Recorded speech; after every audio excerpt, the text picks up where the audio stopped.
Hi, everybody. Welcome. I'm Steph Doucet, and I'm the creator of Black All Year, which is here to remind everyone that Black issues, challenges, achievements, and experiences happen all year round, and not just in Black History Month.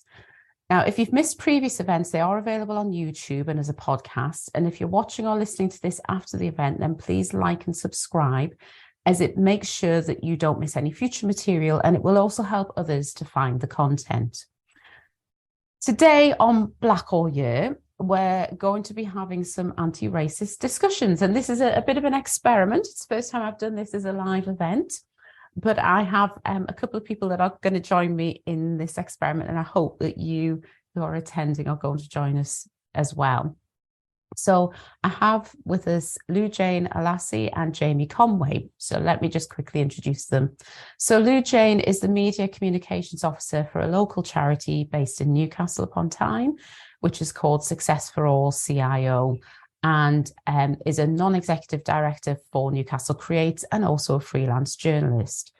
Before she joined Success for All, Lou-Jane pursued a career in the built environment sector as an architectural technologist. I wish I knew what that meant, but it sounds really, really clever, where she worked on a range of national and international new build and refurbishment projects. Whilst at university, Lou-Jane served as the education coordinator for the Chartered Institute of Architectural Technology Aspiration Group and was a community reporter for a hyperlocal news outlet, Jesmond Local. Now, Jamie has been EDI manager for people in the Newcastle upon Tyne Hospital's NHS Foundation Trust since September 2021. And she previously worked for Northumbria Police and the North East Ambulance Service, holding similar EDI roles. Prior to this, she worked with adults with disabilities and supported asylum seekers. And Jamie has won the Skills for Care Accolade Award for her work with adults with learning disabilities and the National Ambulance LGBT Gold Star for Life, and has been nominated for the 2022 Northern Power Women Want to Watch Award. And she really believes that her role is to create a safe and inclusive environment where people have the choice to bring as much of themselves as they want into work. And that's on their terms, not on ours. So welcome to you both. I'm absolutely delighted that you have agreed to join me in this. I think hopefully it's going to be a really interesting and exciting experience.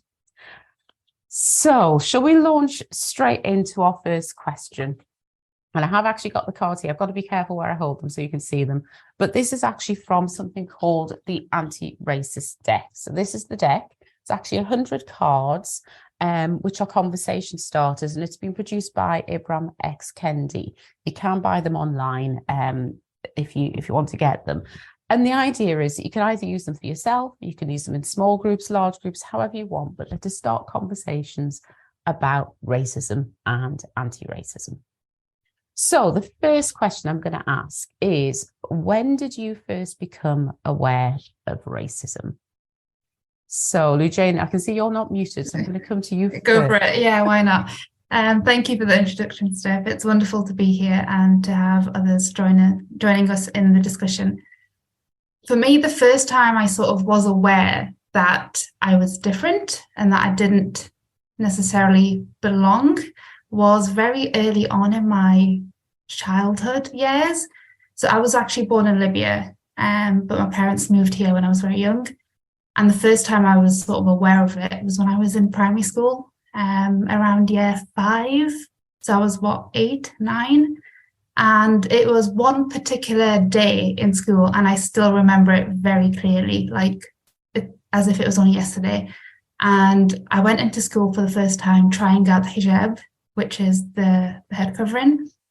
And for the first time, I felt as though something wasn't right. There was a group of girls, very young, who just sort of started taking the mickey, saying that I couldn't read, I couldn't speak, that I was all these sort of negative rhetorics of Islamophobia that we see today. But I experienced that very early on. And as time went, moving into secondary school, it moved away from the younger people sort of picking it up to older people. And that's the really weird and scary thing about it all. The first time that I was sort of verbally abused in the streets was by a group of old men in the street as I was walking home from school. And that was because I was wearing the hijab and I was just minding my own business, walking home. And this group of really old men, I would say sort of really old, and they were just sort of coming at me. And I was like, whoa, wait, what's going on here? You know, you have it when you're young and you just sort of rub it off. It's in school, you know, they're just children and you just sort of rub it off. But when it's older people, that's when it sort of really struck me in a way. Yeah. And I find what you say interesting, Lou Jane, because it's that layering, isn't it? It's not just racism as well. There's that Islamophobia that's layered on top of it. And I have noticed I quite often wear shawls and things. And if I've got my hair straight, if it's raining, I'll put the shawl over my head and I'm more likely to get shouted at because I've got a shawl over my head than I haven't. And it's just, it's strange. And interesting as well that you came to this country, and it'd be good to kind of, you were very young, but I think there'll be another question coming up where it might be interesting to kind of look at the difference there and what you experienced there. Jamie, what about you? When did you first become aware of racism?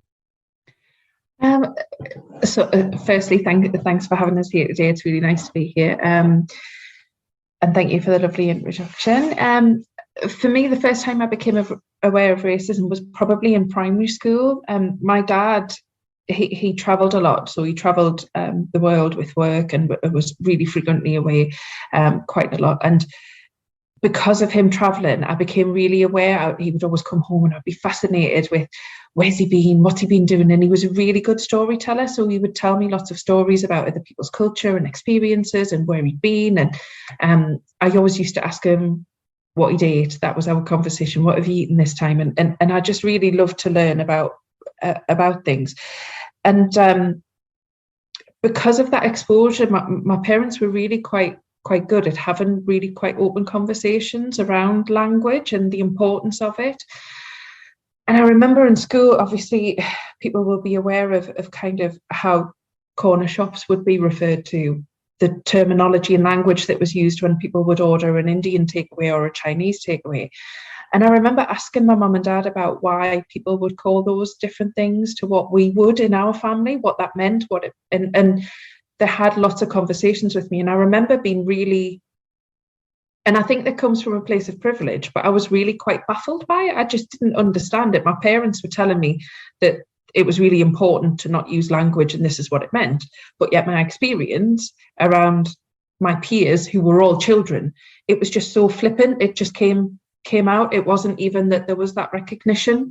And I think, it was definitely primary school where I started to understand that there was something there, and that actually for me, what was more confusing was the lack of interest for other people to find out about that and understand the language they were using and what it is they were saying and the places where that came from, which I think is still really common today. I think it starts very young when people use words and language and behaviours not fully understand an impact.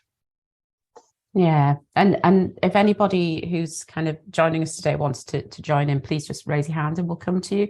I think for me, it's interesting, actually, it probably was primary school as well. And I think it's looking back on it now, I realised that stuff was racist, but it was the being made to feel different. So like you say, some of the terminology you used to have, for those of you that are old enough, there used to be a particular chocolate bar, and it used to go nutso, the jingle went nutso hazelnuts, Cadbury's make them and they cover them in chocolate. And I would have particularly boys in the playground singing that at me. And I can remember thinking, well, I like chocolate. What's the problem in that? But now that I'm an adult, I recognise what it was. And it was so why are you singing that to me? And not realising that was a bad thing. And the follow-up question on this one, which I really love this question, I think I should ask it more, is when did you first become aware of your race? So Jamie, I'm going to ask you, when did you first become aware of your race? So I'm aware of the deck, Steph, and obviously we talked about some of the questions. And for me, this is a question that I've really struggled to answer in my brain. And I think that comes from a place of my whiteness, if you like, because I think privilege has allowed me to not ever consider my race. And I think obviously in the profession that I'm in and as an adult, I do think it's something, but certainly not as a child. It wasn't something I ever thought of. It wasn't something that I considered. It wasn't something I was aware of. I don't have a definitive moment in time that I can look back on and say, that's when it clicked, that's when things changed in my mind. And I think that's really symptomatic of the point of privilege, if you like, when I say that. And I think that frustrates me almost. And it's a question I would like to be able to answer, but I think it's really difficult to do so. I think there's been environments where I've been made to feel aware of my race, but that's few and far between. But there isn't a definitive point in time, but I recognise that for other people that might be very, very different. Yeah. And I think for me, it's just simply a case of I can't remember a time when I haven't been aware of my race. I think I've always been aware that I was Black and that I was mixed heritage. And yeah, I can't ever think of a time when that hasn't been very clear to me that that's who I was and that was a part of me. So yeah, and as you say, it is that real difference, I think. Jane, I'm interested. This is one of the things that I find sometimes when I speak to people who've come to the UK, that their experience is different to mine. What about you? I would say for the first part of my childhood, I wasn't really aware of it. I didn't really, even now that I look back, I just saw myself as another child. But again, that comes from a place of privilege. You know, I was very much very white passing, if I could say, growing up. But it was around when I could speak English that I was aware that I'm not British, and that I'm not from here. And it was really around the 9/11 events that brought it to light, because people, particularly in school, made me feel as though I wasn't from England, even though up until that moment I felt very much, now that I could speak English, I was like, yeah, I'm English, I'm British, you know. I didn't consider myself Libyan. I didn't really associate with it as much. But with those events, it sort of changed the way that I sort of saw myself and the way others saw myself. And that's when I knew that, you know, no matter what I did, I was never going to fit in. And that's when I sort of started becoming aware, you know, it's just, you're always not going to be like everyone else, no matter how hard you try to fit in or how Geordie your accent is or any of that. You were always not going to be British enough. And sort of, it did take a lot of time for me to sort of embrace that, particularly as a third culture kid, when you don't feel like you belong to either, for example, Britain or Libya. People back in Libya will be like, oh no, you're too British to be Libyan. And then here it's like, no matter what you do, you're not British enough. You're always going to be Libyan, and you're always going to be treated as though you're not British. So that's so it started off, I wasn't really aware. I didn't really I wasn't aware of what ethnicity means or what race was. And even till today, it's sort of still learning about, you know, what box is it that you tick on the censuses. Am I white? Am I other? Am I Arab? Am I North African? Like, sort of where do I fit in all of these boxes and categories? So. Yeah. And it's interesting. I know there are others who on the call who have come to the country perhaps as adults. And I remember one of the things that Ngozi Cole said in, I think it was Power and Privilege, when we did that Black All Year. And she said it was when she came to the UK from Nigeria as an adult that she realised she was Black. She'd never realised she was Black until that point. And it wasn't that she didn't realise she was Black, it was that actually that wasn't an issue. She was just Ngozi and everybody around her was the same. So why was it a big deal? And just to pick up on something, because I'm a real language person, and you said about being white passing, and I ask people not to use that term. So I mean, I'm not telling you off, but the reason I say that is actually it's not an exam. This isn't about you pass or you fail. I know exactly what you mean, people sometimes think that you're white because you look like you could be white, but that it's the use of the term passing. It makes it sound like there's something that it's an achievement, and it's how that language is just in our culture, and we don't recognize it a lot of the time. But actually, there's very often our language is about fair is good and dark is not. So yeah, but it's a term I hear so often from Black and brown people about being white passing. So yeah, should we, unless anybody wants to join in, should we move on to another question? Oh, Melanie, yes, please. I just wanted to pick up something Lou Jane said about the census. My children are Black, and I had to fill in the census when the first time they asked that question. Was it 1991 when they first asked that question?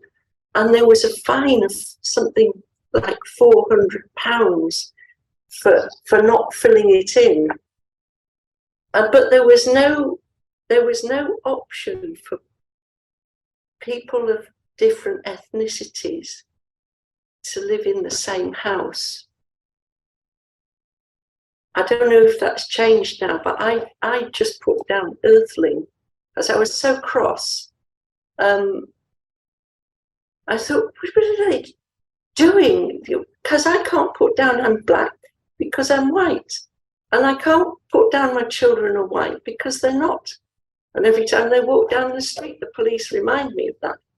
But so I just put earthling. And a young Black guy, I think they sent students round to check on people's forms. He came to collect the form, and he sat down at the kitchen table, and I thought, oh, this is going to be interesting. And he got to that question. He looked at it, and he looked at me and said, very good. And I never heard another thing about it. So I didn't get a £400 fine at least. And I think, the census is still really problematic. So you can be white and Black, you can be white and South Asian, but you can't be Black and South Asian. You can't be East Asian and Black. You can't. So the only way you can be mixed is if you're mixed with white. And then there are so many. Be other kind. You can be other, yeah. But there are so many that just aren't in there. And I think one of the big things that people talk about is the fact that I still to this day can't tick on a form that I am mixed heritage Black British. There is no way for me to say I'm British when I'm talking about my ethnicity. So I can be white English, but I can't be Black English. So yeah, the census is still very, very problematic. So shall we move on? So next question, and I'll pop this one to Jamie first, I think, is have you ever felt fear based on your appearance? And I'll ask the follow-up question at the same time, actually. Have you ever anticipated that your identity or body or age or ethnicity would be the cause of ridicule, harm, or hatred? Yes, I have. And that has been because people's perception, but then also reality. So as part of my role, you can imagine that I often attend various different events and dress appropriately to do so. So quite often at events like Pride or any LGBT events, people will perceive me to not be straight, and they will. I have experienced people shouting things at the street at me when I've had rainbow lanyards on, and I've also had an attempted assault because I am a woman. So I absolutely have experienced those. But I do feel that as a woman, that there are some similarities in terms of the harm that can come my way. But I understand that obviously when you add and layer in people's protected characteristics, as a white woman, I am still far more privileged than that. For instance, a Black woman. So I completely understand that, and the support and follow-up care that might happen following something like that is very different in my experience as a white woman to that of a person of colour. And I think it's not every day there's a lot of environments where I'm safe. There's a lot of times, and I have confidence in the support that I will receive, but I recognise absolutely that that is not the case for other individuals. And I think that difference is quite frightening. And that's where, for me, a lot of the work that I look into is understanding the data that reflects that. But the frustration for me is that there doesn't seem to be an appetite for that data. There seems to be an appetite for, a little bit like what I've explained there, for people to relate a likeness, if you like. Well, that happens to other people. It's almost like when we talk about gender, you have men saying, "What about me?" There's always a similarity, and I think it's really important that actually, yes, the question that you've asked is, have I experienced that? I have, and the reasons that I have are for those reasons. But the point I'd like to make is that actually I recognise it's very different when we're talking about race, and the support and follow-up and recognition. I think sometimes there isn't even the recognition that those things have happened, is really important to note. Yeah, and I think, we just have to look at some of the public reactions to some high-profile cases, don't we? And actually, when it's been equally tragic, but a white blonde woman, it's been national news, and everybody's been protesting and sobbing about it. And then it's a black woman, and it goes largely unremarked on. So yeah, it is different. But I think there's something for me that as a woman and as a black woman, you're right, there is that commonality, there is that feeling. And for me, there's something about, even though the times of actual physical attack or harm have been fortunately very low, the anticipation and the fear that is going to happen is significant, and it affects the way I behave and the things I do. So things like, I won't necessarily go into some public places because I am concerned about what might happen if I do that. Or I will only go into those spaces if I have people that I feel will have my back. Can't think of another way of putting it. But, there are some people who I know absolutely, if something happened, they would be there for me. And there are a lot of others I don't have that confidence in. And therefore, I adjust where I go and how I behave based on who I'm with a lot of the time. And I'm sure you'll kind of have a similar feeling from that, being a woman.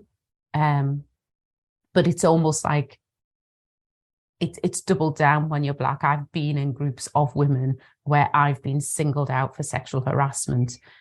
And the only reason I can think that that's happened is because of my ethnicity layered on top of me being female. So, Lou-Jane, what about you for that question? Yes, in short, yes. And it shouldn't be the case in a society that we're in. It really shouldn't. We shouldn't feel like we're not safe, and we shouldn't be attacked, and we shouldn't be abused. But it's something that I've grown up with. So I grew up on a council estate, and the first time we sort of moved, we would have our windows smashed. We would have things thrown on my dad's car. But then you go away from home and you get drivers just shouting things at you. You get rocks thrown at you, you get eggs thrown at you. And this is sort of something I've experienced throughout, was that people just attack the attacking nature of it. But over the years, it's been more verbal. And so whether it's in public transport, I've had drivers of public transport just sort of making me feel unsafe, and it's been reported, but then the companies just do nothing about it. I've had random people just spit at me. So it's something that I've experienced quite a lot. And I'm a woman, I'm a visibly Muslim woman, so it makes me a really easy target. And the really frustrating part is it's mainly by men. And it makes me just sort of like, if you want to free a Muslim woman, why make her feel like she's nothing, and why abuse her? So that's something that I really struggle to get to the bottom of. But at the same time, when it comes to reporting cases, I've never reported a case. My parents have never reported. But the one time I did report a case was last year, and the system just completely failed. So I was like, you know what? If it happens again, I'm never going to report Islamophobia or any sort of attacks in public. You have the records of them. We've got video footage and everything, but it still seems to be not enough. And it's always about proving, oh, did you say something? Did you instigate the attack? And it's like, I don't need this. So the systems that are in place just seem to fail at every hurdle, and it's just a shame. Yeah, it really is. and it's interesting, isn't it, that approach of you must have done something wrong. Yeah. And again, it has those echoes of the way that women are treated when something happens. It's well, what did you do to provoke that? And I had a really interesting conversation with somebody who is quite senior in an organization, and they were saying they want to change that in the organization. They want to move from this idea of you must have done something wrong, and do you have proof, and where's your evidence too? So what can we do about this? Yeah. How can we change this behavior? Instead of actually making the victim, for a better term, feel like they have to defend the attack that they've already. Yeah. So particularly with this case, and it was the first time, it was a really busy space. I had my younger siblings with me, and luckily enough, we actually recorded the conversation and the attack, sent that to the police, and they were like, it doesn't show who started it. Like, what do you mean it doesn't show who started it? Did you say anything before? We can't identify the person. Okay, cool. Where does that leave me? And it's like the whole process is, again, who is it trying to protect, and why is it why? Yeah, and we'll probably come on to that thing of how systems are set up in certain ways. Does anybody want to come into this question? Because, like I say, please let us know if you do. And just while we're waiting, in case anybody does, I think as well, that thing that you said, it's men that are doing the attacking. I think, often it is, but that's that layering again of misogyny layered with racism. And also there's that thing of, well, actually, do they think we're going to turn around and attack them physically? No, we're a safe bet to single out. But that's a really good example of that layering, that intersectionality that goes on, where they don't just attack us because we're female, they attack us because we're female and we're black or brown or whatever. But the systems, sorry, Steph, I was just going to say the system supports that though, doesn't it? It enables that behaviour, because the response that Lou Jane has received is just abysmal. It to kind of have, it's almost like that asking for it approach, isn't it? It's, well, what did you do? Did you start it?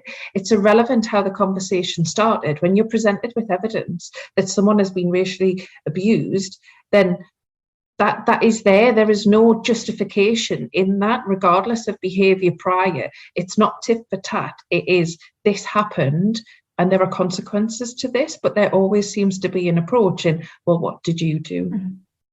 What were you wearing? What were you saying? What were you doing? How did you engage with them? And that is irrelevant in this, which is really difficult in policing for people to understand, because there's always a reason why that they search for, when actually there needs to be an acceptance of what has happened. Yeah, and actually that reminds me of quite a lot of the tone policing that goes on social media. So my personal style is to be quite gentle when I'm picking people up about their racism, sexism, homophobia or whatever, and I tend to take a kind of a quite gentle and educational style. Some people don't do that, and that's their personal style, and they can be more full on and more accusatory, for want of a better term. I can't think of that's not a very good way of describing it, but they will be very full on and direct and not mince their words at all. I see those people all the time being told that the reason that they're getting the abuse is because of their tone. And if you weren't so aggressive, that lovely term, if you weren't so aggressive in the way that you raised this, then maybe people wouldn't do that. And what people seem to forget is the reason that they're commenting or raising the point is because they've already had the racism. It's not the other way around. So the fact that they're saying, how dare you do this, is as a response to an attack. And how they choose to respond to that attack is perfectly legitimate. So yeah, that tone policing, that way of telling us how we should respond and how we should behave happens all the time. It's so pertinent within a lot of the work that we look at in terms of when we're looking at disciplinary, grievance, tribunals in the workplace.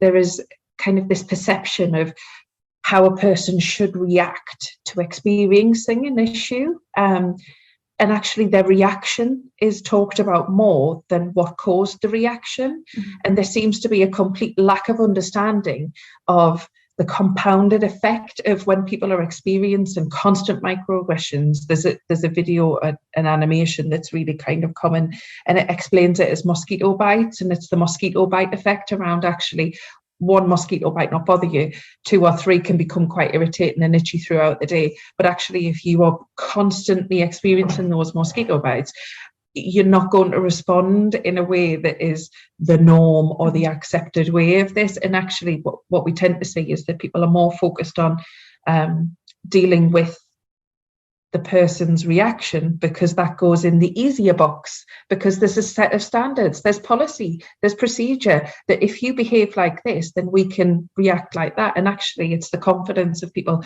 addressing the root cause, the issues, and having those brave conversations. It just gets put in there. Too difficult, that's a bit uncomfortable. Oh, what's the easy fix?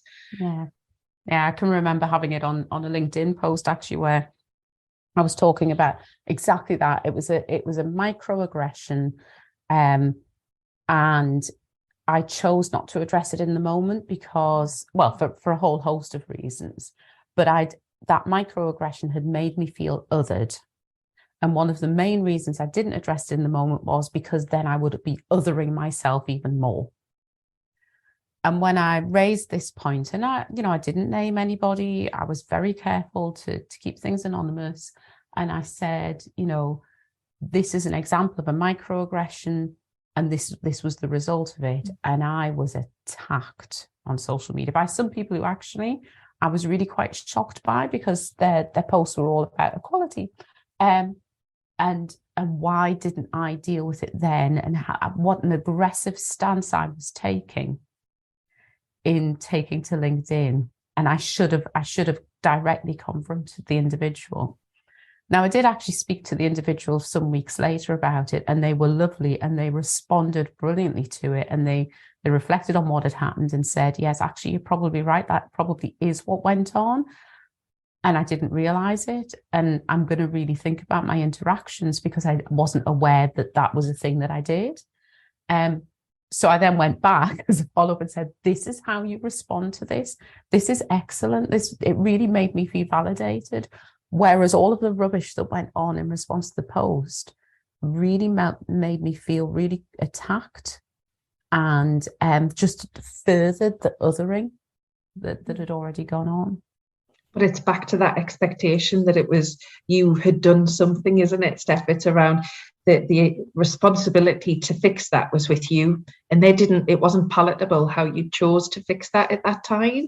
And that's the frustration, because what you should have saw there is effective allyship around people taking that forward, or actually respect for what had happened. But what you saw was that you should have done this, you should have done that. And that's really nice as an approach to problem solving when you have psychological safety, but it's the lack of recognition of that not being there.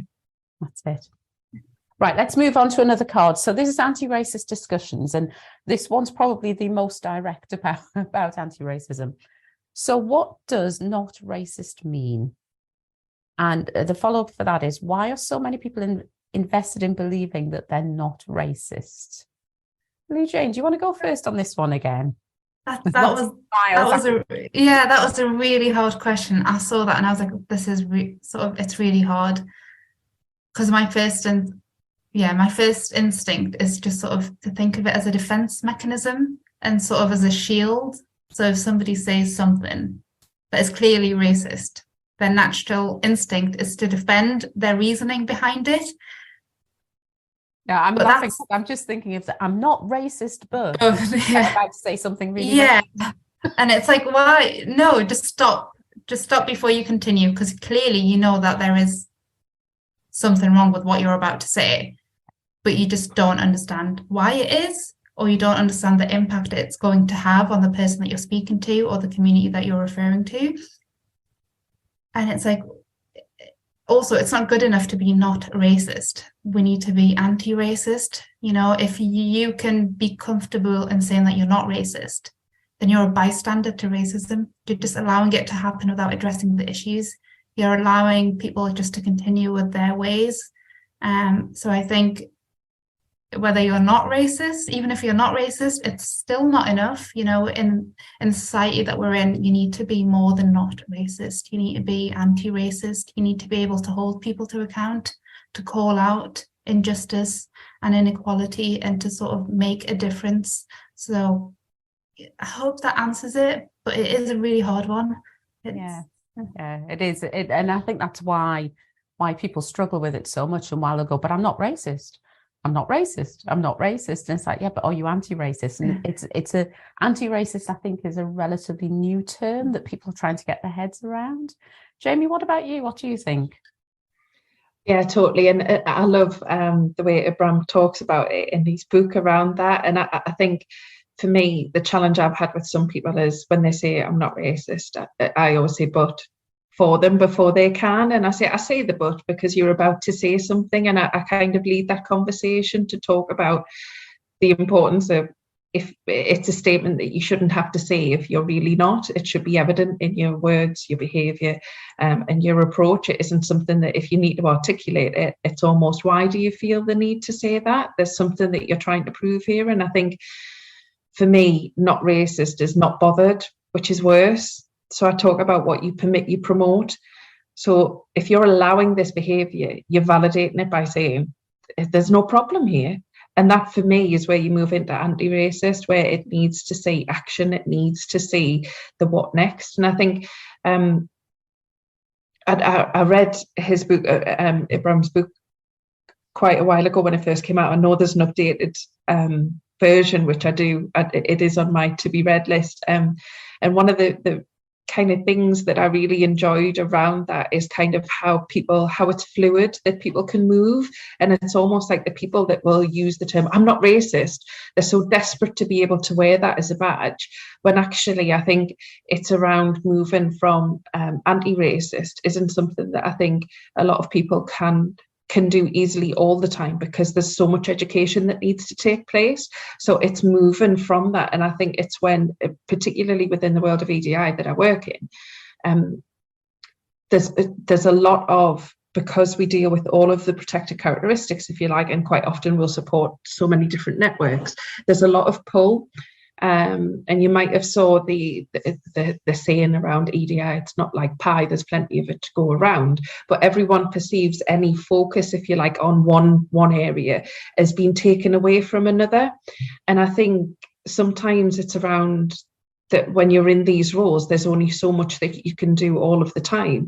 And actually moving from anti-racist, being constantly driving that forward, the second that you put something down, if you like, can sometimes be perceived as well, it's not racist to put it down, but actually systematically, institutionally, are we letting this go? It needs to be a constant focus, and it needs to be bigger than one person, if you like. And I think I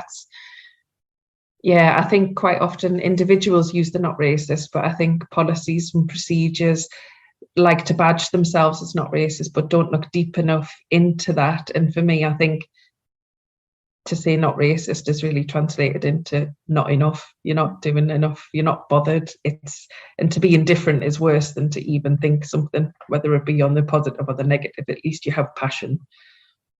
Yeah, and I've shared a link to a BBC Bite Size by John Amici, and I actually saw it just a week or so ago about not racist and anti-racist. It's a really good explanation of it. And what I love is when he says, if you're not a racist, somebody will say something racist in your presence and you'll go away, and then you and your group will sit and you'll go, oh, did you hear what they said? Wasn't that terrible? Aren't they racist? if you're anti-racist, you will go and you will confront that person, hopefully in the moment, but it's not always safe to do that. But you'll confront that person and you will say, no, what you did, what you said was racist. And that's the difference. It's that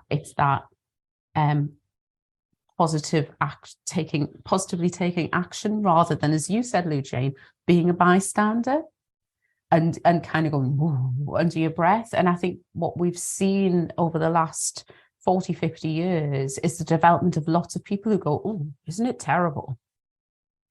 But not enough people who will actually do something about that and will actually be actively anti-racist. And I can certainly think of a lot of occasions where racist incidents have happened and everybody shook their heads and said, oh, it's terrible, but nobody's done anything. But as you said, Jamie, more often it's when that racism is built into the system of what we do or where we live or that type of thing. And when it's pointed out to people, they'll go, oh yeah, that's terrible. But they don't actively do anything to change it. They just accept that it's terrible. They accept that women are 5 times more likely to die in childbirth if they are Black than if they're white. Oh, it's terrible. That's terrible. But they do nothing about it. And that's the really sort of dangerous part. And that's you can be oblivious and you can be sort of, you may not know, but it's when you know that it's the impact that it's going to have and not do anything. That's, in my opinion, that's way more dangerous than someone who may not know the impacts of using certain words. But then for policies or individuals who know the implications of racism on people and still continue to go on as though it means nothing, that's the scariest part of it all. And it's sort of, we're seeing it now in the world that we're living in, is that people know the danger of it, but for some reason they just choose not to do anything, and it is a choice for them at this point in time, and that's not okay. And we need to be doing more. I totally agree, Lou Jane, but do you not think that actually when people turn around and they'll say, for instance, the figures that you've just mentioned there, Steph, you'll have individuals in that area say, oh, that's so terrible that happened, but I'm not racist. Yeah. So they think that because they perceive themselves as not racist, operating in a system that actually disproportionately impacts people, it's almost like their personal view that they have of themselves allows them to release any accountability. So it's kind of like, well, I don't feel like that, so it's not my problem. There's nothing within my gift to do to fix that. And actually that's where the hunger needs to be, and that's where we move into anti-racist around this is what the data says, what are we going to do about it? Because it's not enough for people to say, well, I'm not racist, because the system that you're operating in and the impact of your behaviour actually is creating that disproportionality. So what else are we going to do around that? It's the lack of accountability that comes with that. It's almost like, well, so what? It just happens. That's it. We come to terms with it. We've got a name for it, but we just allow it to happen. Yeah. And it's not good enough. Or even so carry on, Joe. Yeah, we just shouldn't take it and we shouldn't accept it. And I think this is why these sort of discussions are really important, because it just shows that, we see it, we know it, and we are going to hold people to account. I mean, it does take someone who's confident enough to be able to speak up. But if we empower one another, eventually change will happen. Yeah. And I think perhaps slightly more, but what I hear a lot now is, well, if we just stopped talking about this stuff and we just stopped pointing out our differences, then racism would disappear. And it's that, you know what? No. Yeah. Because yes, I was born and brought up in Newcastle. I have a white mother. I've been in predominantly white institutions all of my life, but I'm still different and I still have cultural differences. And you know what? They're really important to me, and they've made me who I am. I can see them every day in the way that I interact with people and the way I work and all of that. So if you're just not going to pay any attention to that, you're denying me who I am. And you know what? People will still be racist. It doesn't stop just because we don't talk about it. It's like, oh, well, if we stop talking about gender, then sexism would disappear. No, because that's what it used to be like. And we had sexism. What a surprise. Yeah, it's like anyone who would say that clearly has no idea of what it's like to have lived 10, 20, 30, 50, 60 years ago. They have no idea how scary it was. So that is coming from a place of privilege. It's, whilst we may have a long way to go, we've come a long way as well. So anyone who says that needs to check that privilege. Yeah. There's a very famous Black person who's recently said something similar to that, and that's exactly the response that they're getting. Is you need to recognize the privilege that you have now, and just realize that you do have that, and actually, even with all of that privilege, they're still being discriminated against. They just don't see it. Yeah. So we've got a few minutes left. Sorry, Jamie, were you going to speak then? Yeah, I was just going to say, I think for me, the people that want to stop the conversations are because they're not palatable to them. They don't feel comfortable to have those conversations because, let's face it, there's not many people in any organisation I've worked in who are comfortable having these conversations. And one of the things we talk about is actually you need to get more comfortable with being uncomfortable. Nobody ever decides, right, okay, I want to go to the gym, and walks into that gym that first day, and throughout that process goes, this feels great. This is so wonderful. Change doesn't happen easily. It's not supposed to be a process that feels positive and great all along the way. It's supposed to be difficult. It's supposed to be challenging. And I think we have this expectation that if it doesn't feel comfortable, we'll just stop talking about it. It'll be fine because that's nice. I've heard what you've said, but we'll just move on because we've got the real job to get on with here. There's priorities that we need to do, and actually it's not recognizing that because there's an air of discomfort. And I think for me, obviously in my role, I deal with all of the protected characteristics, and I think race is the most difficult conversation for people to have. It's we're not at a place where people can comfortably have those discussions in organizations that I've worked in.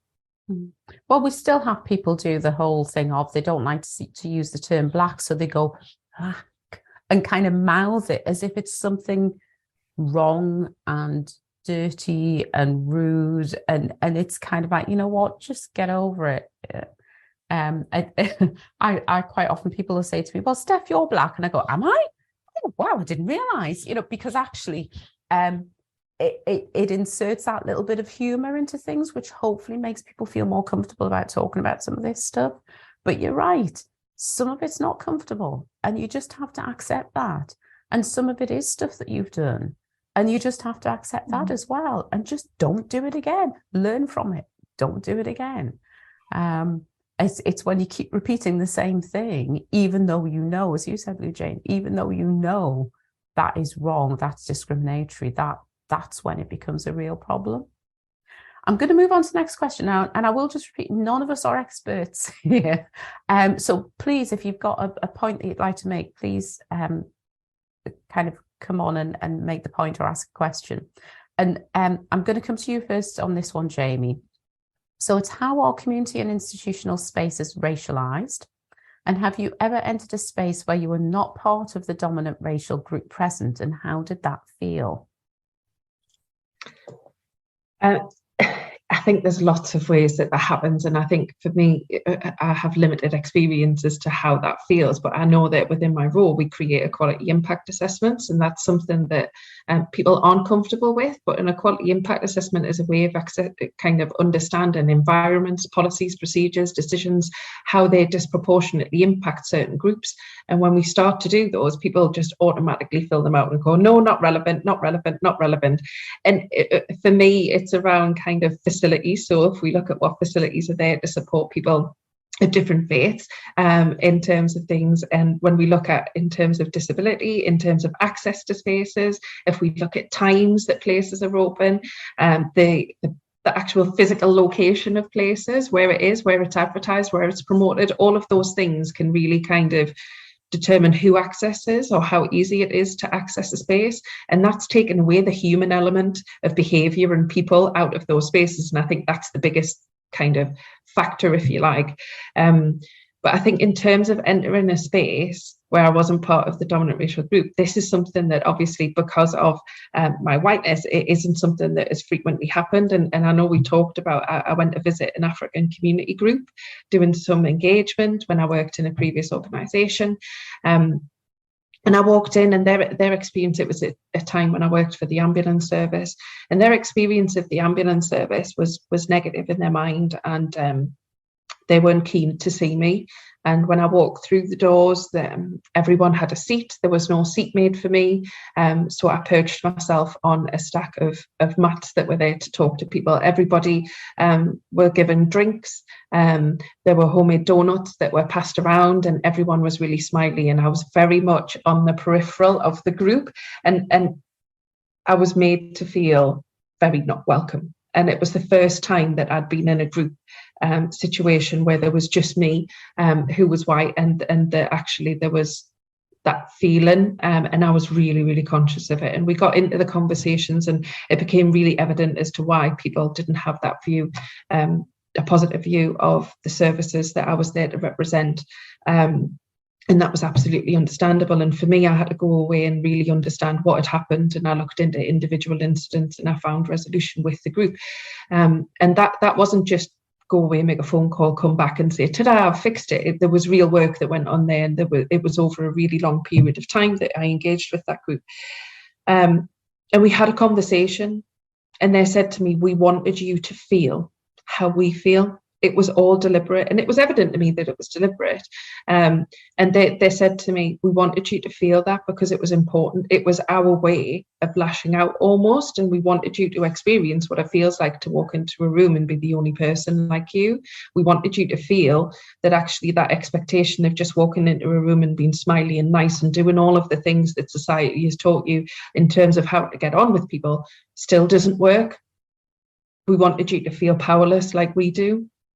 And for me, it was, I'm so grateful for that experience, because people tell me about those things, but experiencing it and feeling it is something totally different. And it was a really defining experience for me in terms of, I get it. And it was a one-off, but it was, and that for me is even more powerful because it happens so frequently. And it was really, it was really powerful to be on the other side of that. And it wasn't pleasant, but I took from it a lot of learning. And I think we then had a really positive relationship, and they actually made me donuts especially for the next time that I went. But so I'd like to think that we'd turn things around, but I do think that there's a lot of my colleagues who wouldn't have responded in that way. And I think it's around actually being open to that. And I think, yeah. And Lou Jane, forgive me, but we're short on time, so I'm not going to come to you on this one because I want to get to one more, but I'm just going to share, and it's something that Jamie and I have discussed. So there's I'm going to try and keep it as anonymous as possible. There were a group of young people who went abroad to West Africa and went into a very big open market. So it's an open air market, very big, very bustling.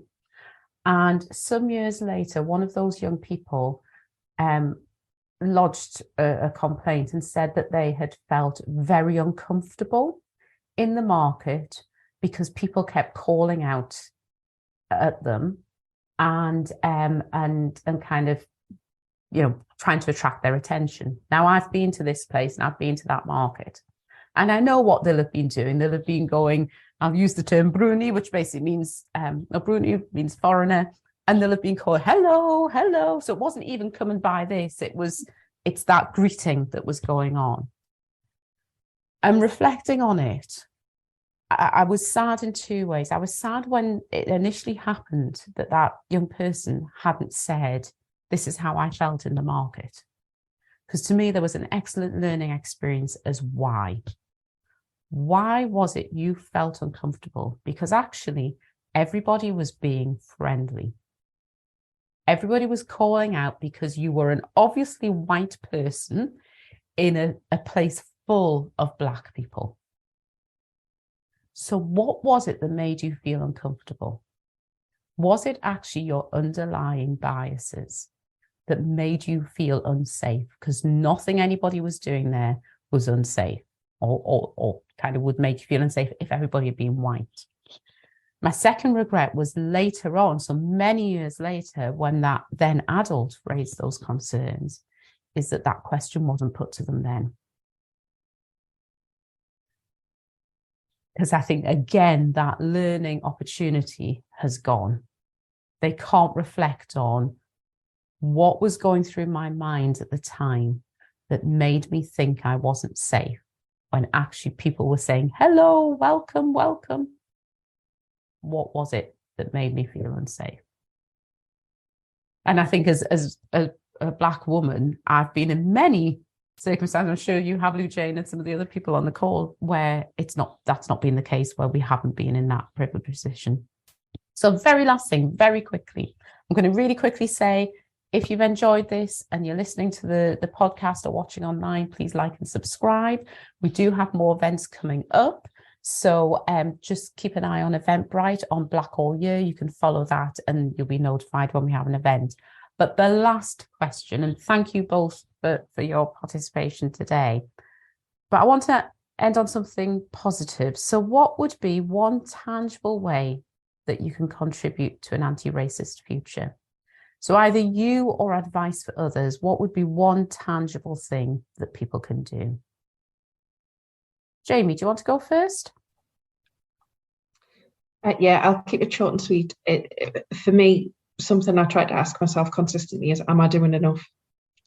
And I think people don't spend enough time kind of reflecting on what it is that they do. And part of that, what you can do, is part of what you know, what you learn, your knowledge. And I think people get too complacent in what they know, and it needs to be constant. We need to constantly be educating ourselves, having conversations with real life humans, not just hiding behind the data and, well, I've got this one friend. It's around really constantly checking yourself and really putting yourself in environments that don't feel comfortable, and really reflecting on what is it that I can do, what is within my gift to do, and really striving for that and not being afraid to be uncomfortable. Thank you. Lou Jane. For me, it's go out there and meet communities, listen to what they have to say and take on board what they have to say. That's the big one. Just, show up and be there with communities. Yeah, and I would add, just get curious. It's which I think is kind of pulls those two together. To me, there's a real excitement in learning and in finding out about different people, because actually once you start finding out about people and cultures, they're fascinating and they're exciting, and actually sometimes they're just, you want to pinch bits. That's another question altogether about appropriation. But there is that. Just go out there and enjoy them. Melanie, I saw you had your hand up there. I was just going to say, really, but more of what you've all said. Really, get informed about what be aware of what's going on around you, and think about how that might be impacting on people who are being targeted by that. Be informed about what's happening and challenge people. It's you can chat if it's a dangerous situation. You could like somebody being attacked on a bus or something. You can just go and sit next to them and make up a name. Hello, Frank. I saw your mother the other day. How are you? And just step in between. Thank you, Melanie. So we're going to wrap it up there. We could have gone on for another hour, I'm sure, but hopefully you found that really useful. Thank you, Jamie. Thank you, Lou Jane. It's been really interesting discussing it with you, and thank you to everybody who's joined us today. Bye.